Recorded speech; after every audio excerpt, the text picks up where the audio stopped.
All right, this build has 213% critical hit damage. It is absolutely insane how I created this build. I'm just showing you guys the gameplay as me loving this build extremely so much. I don't know what's wrong with me. Look at this. I don't know what's wrong with me this month, but I went crazy on the previous builds that I've been making. You guys got to check out my previous video after watching this one of my Heartbreaker video. A lot of people seem to like it. It's extremely strong. It's very close to Strikers. It's not better than Strikers, but it's dang near close. But this build is, I feel like it's stronger than Strikers. I don't know what's wrong with me. Look at this. I'm barely breaking a sweat right here. The only reason why I'm taking damage is because I don't know where they are at because I have Fog of War on. So I'm just assuming they're all in front of me. But I just fit. Oh my. This is on challenging. Let me go to heroic just to show you guys it makes zero difference in the difficulty. But for those who have been talking mess in my previous video, oh, like I test stuff on heroic and challenging, listen to me. Let me tell you guys something, because I'm really going to pick your brain for a second, because those who think that they're, let me try to find heroic just so you guys can see.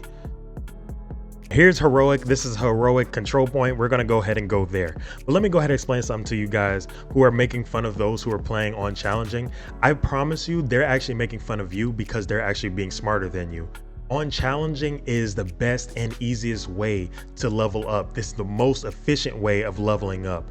It is best in slot for getting XP. It is way better than heroic. The only difference is that you believe that heroic is better because it's the highest difficulty in the open world, so you automatically have a bigger chest and you assume that you're better than people playing on challenging. But there's a lot of veterans playing on challenging for a reason. It's because it is most efficient way of leveling up. All right, just because you play on heroic doesn't mean you're better than anybody on challenging. Let's be honest with it. All right, they're actually being smarter than you because they're actually leveling up and being more efficient. All right, look at this. This is on heroic. Look at this. Oh my gosh. I'm gonna just sit here right here. Look. Oh, come on. Look, he didn't even look. Can't even put it down, can you? Look. Oh my gosh. Look at you trying to shoot me. Okay. Hold on. We gotta get that grenade person out the way real quick. After we put in work. Look, no shield. It don't even matter. Look at this.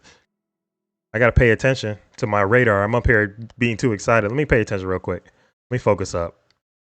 The reason why we're taking so much damage really fast is because we got a glass cannon.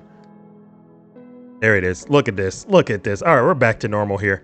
I got somebody on my radar over here. Somebody over here is shooting me. Look at this. Come on, look at that. Guys, you can't be serious right now. Look at this. Look, this is the boss. Look at the boss. Look at the boss. Look at the boss.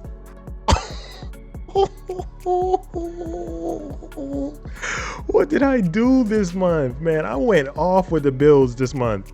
Look at this. Gotta be a joke. There's still somebody behind me on my radar, which is insane. Look at this. Who is that? Who's that back there? It's just a turret? Okay, here they come. Here come. All right, here we go. But we're trying to get closer so we can get the max critical hit damage. So we're just trying to move up. Look at this. Come on. Who's next? Look at this. Oh, you next. Okay. Come on. Oh my gosh. You trying to heal him? Go ahead, try. Oh, no. Who wants some? All the way out there?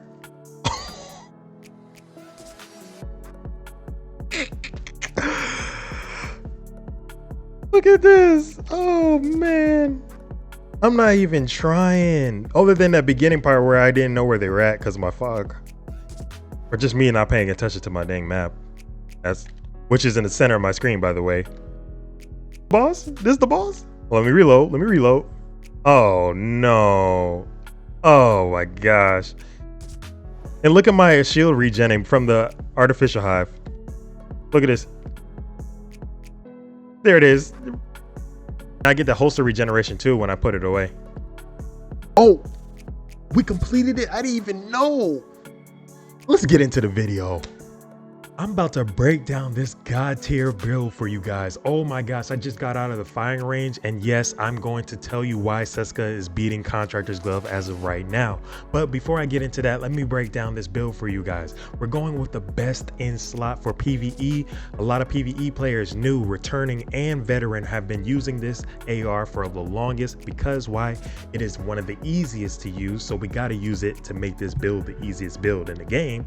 But it gives you an RPM of 850. It's right outside of the max one of 900 from FAMAS and Shield Splinter, but also gives you 70 mag size, right? It's a 70 magazine size, so it's one of the highest bullets in the mag for an AR. Then we're going with the 10% damage to target out of cover, and we're talking about, once again, after 100 stacks, the next reload, you'll get shock ammo, okay? And this also contributes to your damage too, by the way, but we'll get into that after explaining it.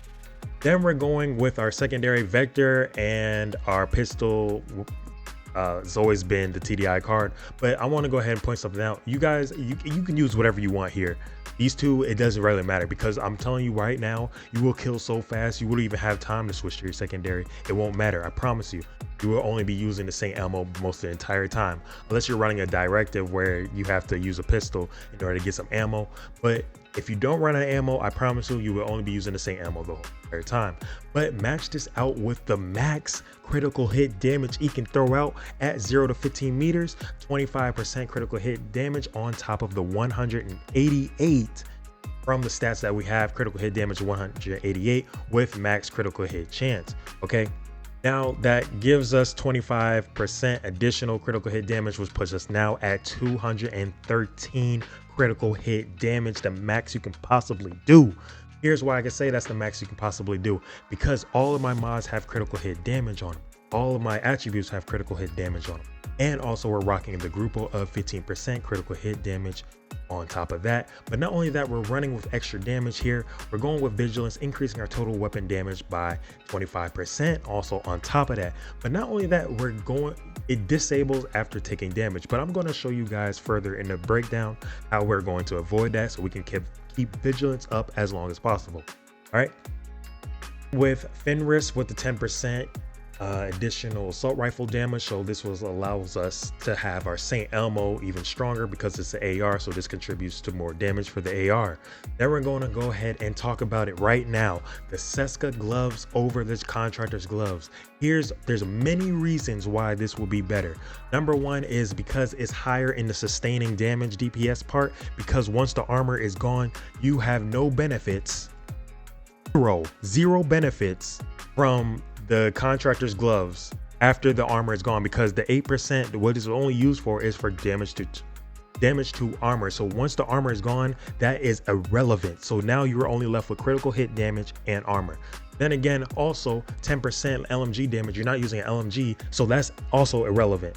So my point is, yes, it's great against elites, but once there's not only elites, when you play PvE, you're going to have red bars, yellow bars. You're going to have red bars, especially when they don't have any armor. So you're going for the best possible build. You need it to work for every enemy that comes your way. And this is why I'm going with critical hit chance for the extra 10% to put us at max of 60. It might push us over 60, but at the end of the day, we're still at 60, which really matters. And we're going to be at 0 to 15 meters range anyway, so we're not getting additional critical hit chance from 25 meters. But if we end up being at 25 meters, it doesn't matter. It goes over your 60%. Who cares? All right, that's just what we have for the Coyotes mask. That's just what they gave us. There's nothing I can do about it. Yes, and also these are similar pieces that I've used in previous builds. There's nothing I can do about this. So yes, we have some of the pieces that we're reusing to make this really strong. All right, then we're going with the Carl's holster, the best in slot holster with the 15% critical hit damage, and weapon damage at 15%, sorry, and 12% critical hit damage. All right, then we're finishing it off with the Fox's Prayer, the best in slot for the knee pads, damage to target out of cover. This works for every enemy. okay? Including the red bars, including the elites. Damage to target out of cover. This is the best reason why you would use the fox sprayer over the coyotes. But critical hit damage and the 10% rifle damage, that doesn't matter. We're not using rifles, so that's irrelevant. But at least our 8% will always be there no matter what. So that's the point I want to make there. But here's what I want to tell you guys right here. The artificial hive, this is what's going to keep us from taking a lot of damage. All right. Why? Because we're going to keep our shield up the entire time. This is going to regen our shield every now and then. I'm not sure the time exactly on it, but it's going to regen. Like when we're taking damage on our shield, after a while, if we try to like stay in cover a little bit, don't just try to get as much damage taken to your shield as possible. Try to avoid some damage by like hiding around a corner or peeking a corner or something, so you can give your artificial hive some time to put some stems in it so it can regen faster for you. All right. So that's what's going to keep vigilance up and also keep the glass cannon from hurting you. I don't think, did I talk about the glass cannon? No, I did not. Yeah, I talked about the famous being at 10%, but I did not talk about the glass cannon. Glass cannon over obliterate, all right? This is why we're using glass cannon. It's because it's automatically putting us at 25%.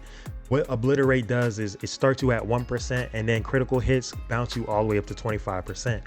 We're going to go ahead and just start at 25% altogether. And yes, we're going to take 50% extra damage, but that's what I said, why we're keeping up the shield. So it's going to minimize that damage for you. All right. So that is why this is a god tier build. It is the maxed out critical hit damage and maxed out crit chance that you could possibly do. And it is extremely hard hitting, as you guys can see in the gameplay previously. That is going crazy, man.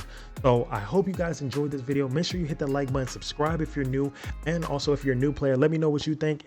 Also, as well, guys, this is very easy to obtain. Anybody can get this as long as you just do some countdown runs. Okay, get some countdown runs, target these specifically, and you should be good.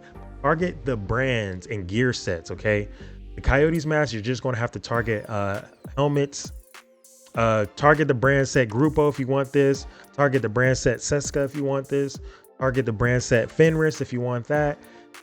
Same thing, Brussels, etc., etc. All right, target the sets as well as this one. Target ARs. You get my point. All right, for a new player, understand that. All right, if you guys have any questions or enjoyed this, make sure you smash that like button, subscribe if you're new, and I'll see you in the next one. Peace.